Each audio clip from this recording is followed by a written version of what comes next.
Part two. So, he saw an apple fall, Newton did, and when he saw the apple fall, this is the difference between somebody that's brilliant and somebody that's just regular.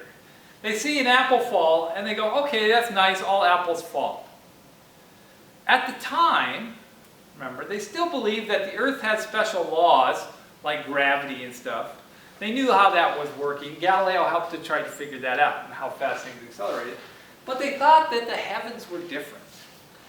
But at the same time that apple fall, he said there's a force moving that apple towards the center of the Earth, pulling it down. And that force is not only pulled the apple, but he saw the moon. He said that same force, same exact force, is making the moon orbit the Earth, making the Earth orbit the sun. And all of a sudden it became a law of universal gravitation. It didn't just work on the Earth, it works everywhere in the universe. Okay? And his law of gravitation became this. The force of gravity is equal to G m1, m2 over r squared. You're like, what does that mean? Well, this is the force. We talked about the force. The force is what you need to make something accelerate. G, this is a constant. In fact, we call this Newton's gravitational constant. It's just a number.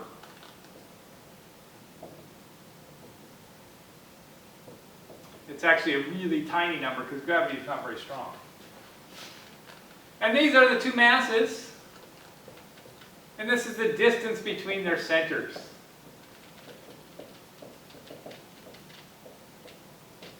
Technically, their center of mass.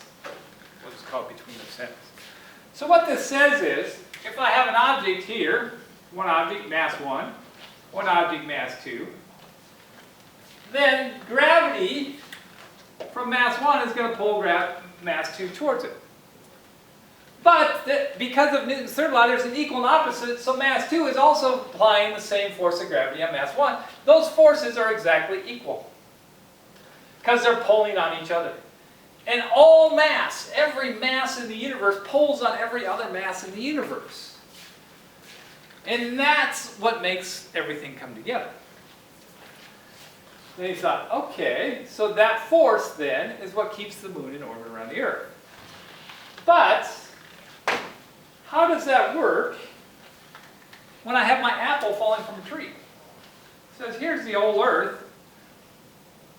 Here's the apple tree right here. If the apple falls from the tree, then all the forces on the Earth must be pulling on that apple, or every single little piece of mass. A little piece of mass over here is pulling on the apple, and a piece of mass is pulling on the apple, and a piece of mass down here is pulling on the apple, and a piece of mass down here is pulling on the apple. So every little tiny piece of mass in the universe, in the Earth I mean, not the universe, in the Earth, is pulling on that apple. And what you really have to do is you have to sum up all the forces of every single mass on the Earth. You have to sum them all together, add them all together to figure out the actual force of the apple. Well, what happens is this one's pulling this way, but this one pulls it equally this way, so that cancels, everything pulls so that all gravity seems to come from a point at the center of the Earth, what we call the center of gravity. So as long as the Earth is a nice perfect sphere, then everything's going to fall exactly towards the center of the Earth. You know what? To do the math to figure this out, he had to invent calculus. And then he realized calculus was this super powerful mathematics, and he worked on that and then essentially invented calculus.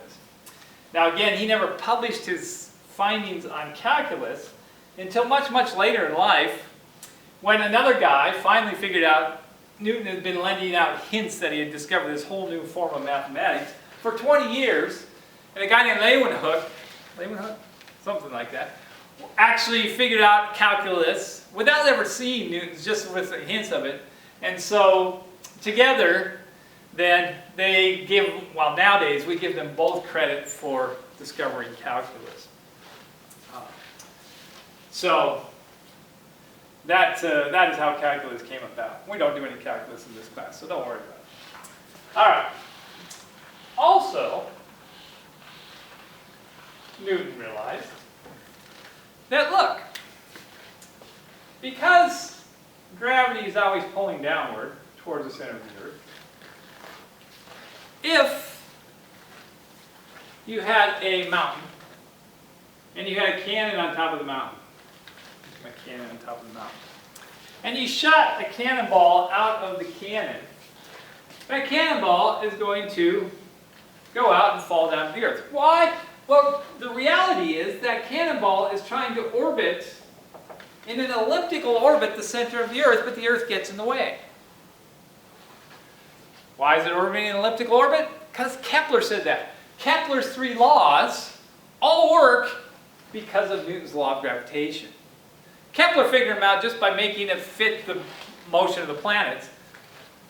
Newton figured it out by saying, no, there's this fundamental underlying force of nature, and that's why your laws come together. But then Newton said, well, what if I put more gunpowder in here? I'm going to load it up so it goes out and it has a faster velocity when it comes up. Then it's going to go further and it's going to hit. And it's going to try to make an orbit like this, but it's going to hit further down on the Earth. And what if I load up the cannon with so much gunpowder in here, that when I blast out my cannonball, it starts to fall, but it's going fast enough that it's falling and missing the Earth. The Earth's gravity is still pulling on it everywhere in its orbit. But all it's doing is bending its orbit, making its orbit go around. It never hits the Earth. He figured out how to put an object in orbit. How you can put a satellite in orbit. All you have to do is get it outside the atmosphere, because the atmosphere slows it down, and get it going fast enough. If you get it going fast enough, it's going to orbit the Earth. Okay? Now it took until 1957, when the Russians launched their Sputnik satellite, that they actually launched a rocket that could get an object going fast enough that it orbited the Earth. But the idea came about way back with Newton, that that would be possible to put an object in orbit around the Earth. Okay. All right. So, if you can orbit an object around the Earth, that makes perfect sense, because that's really what the moon is already doing. It's orbiting around the Earth. It's just when it was already formed going fast enough, so it was just going to stay in that position. And all the planets going around the sun were already formed in this cloud that was spinning around the sun. They were already going fast enough that their orbit would just maintain that, and there's no friction out in space, so they're going to maintain that speed forever. Okay? So that is how it keeps it moving. Now, let's think about this. Nowadays,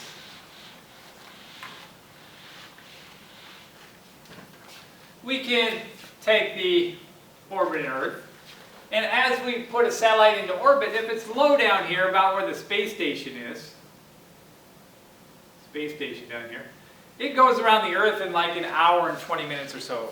So it takes about an hour and 20 minutes and it goes around the Earth and just keeps doing it. Well, the further you get out, if you put a satellite up here, it might take a couple hours to go around the Earth.